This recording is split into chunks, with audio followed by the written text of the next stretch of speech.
So I came across this video of a motorhome that's kind of impractical to me. And when I say that, I don't mean it's awful. Trust me, if I had $2 million, I probably wouldn't buy this, but if I was a billionaire, maybe. But the reason I'm showing you this is because this mobile home gave me more questions than answers, so let me just show you the video. Also, I forgot to do my usual intro now, so let me do that right now. Hi. John Wick is currently somewhere throwing it back in the house. Also, recently I've noticed my audio doesn't sound the greatest, and that's probably a software issue, so I'm gonna look into that later on. And subscribe for a cookie. It's Enes here, and welcome to Wuppertal, Germany.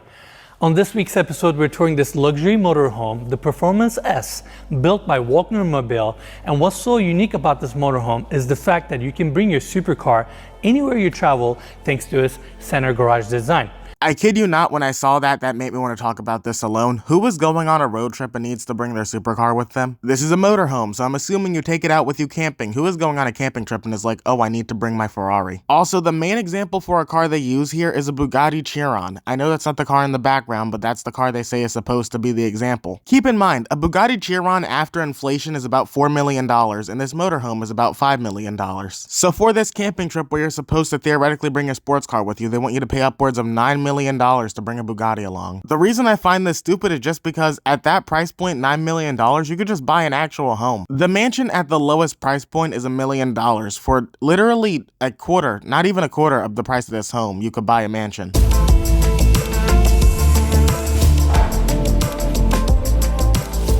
We're gonna start our tour at the exterior of this motorhome. I like the silver color, and they have some logos and graphics also throughout the RV as well.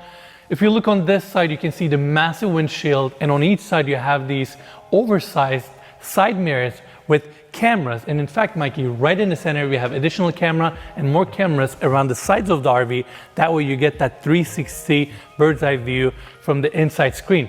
Who in their right mind needs that many cameras? Who is going on this road trip? The Avengers? Let's install a 360 view of everything around us so that we can spy on all the poor people camping near us. Absolutely. In fact, in that article, they had a Bugatti Chiron going underneath this same model, which was super fascinating. And here we are in Germany. Yeah, we had to come see it in person. Anyway, show us how this works. This is super cool, Mikey. So you have a steel floor plate that essentially slides into the motorhome.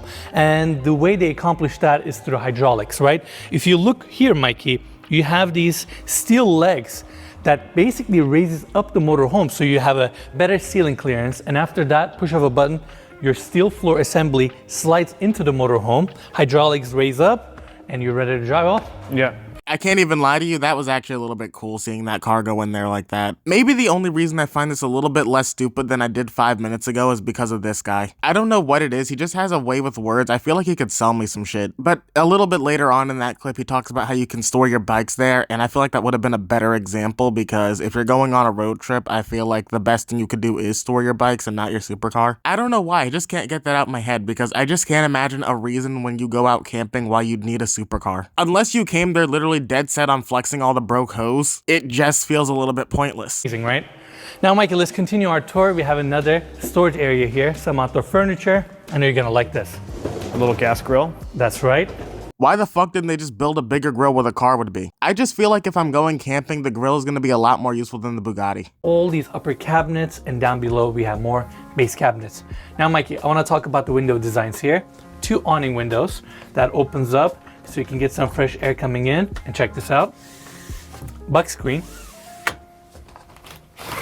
Blackout. I find it really satisfying. Do not get me wrong, I think this RV is cool, but I generally think that is the most useless feature in this entire RV. I would expect that any vehicle on the road has the ability to open the windows. Also, I forgot to record this part, but they have bunk beds underneath the sink. Do you know how pissed people would be if you had to sleep under the sink in your multi-million-dollar RV? Just think about that. That sink gets broken at least one of the days you're getting dripped on in your sleep. That window perfectly clears the garage door also. Got this detail, but I just recognized it.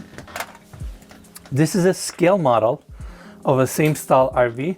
Look how detailed it is on the inside. And it has a slide out too that comes out. Even has a little coffee machine. Exactly. And they have this exact model right outside of the factory as well. So they still have this RV, they still own it. Very cool. Now, that's it for the living room area. I'm not even gonna lie, if that little model is available, I'd probably buy it just for no reason other than to have it as collection. But personally, I don't think this thing is worth $4 million. Now don't get me wrong, this would make an amazing tour bus. The rest of the tour goes on pretty smoothly and the house actually looks not half bad. And by not half bad, I mean it looks futuristic as shit. I mean, it is kind of awesome to have the walls closing in and shit. They have like fucking portable TVs or whatever. I just wanted to talk about this because personally, I do think it's cool, but I don't think it's worth $4 million. I'd probably just buy an actual home at that point. But comment down below what you thought about this. Would you personally live in this thing? Also, I wanted to address this because someone thought I was hating on this guy. I'm not. I'm covering this guy because I think he's interesting. Even if I think the property he's covering is stupid, I think he's still really good at explaining what everything is, and he's really good at his job. Sorry about that. My audio had a weird cutout right there. But don't forget to leave a like and subscribe to the channel as it really makes me happy, and I'll see you all in the next one. Later.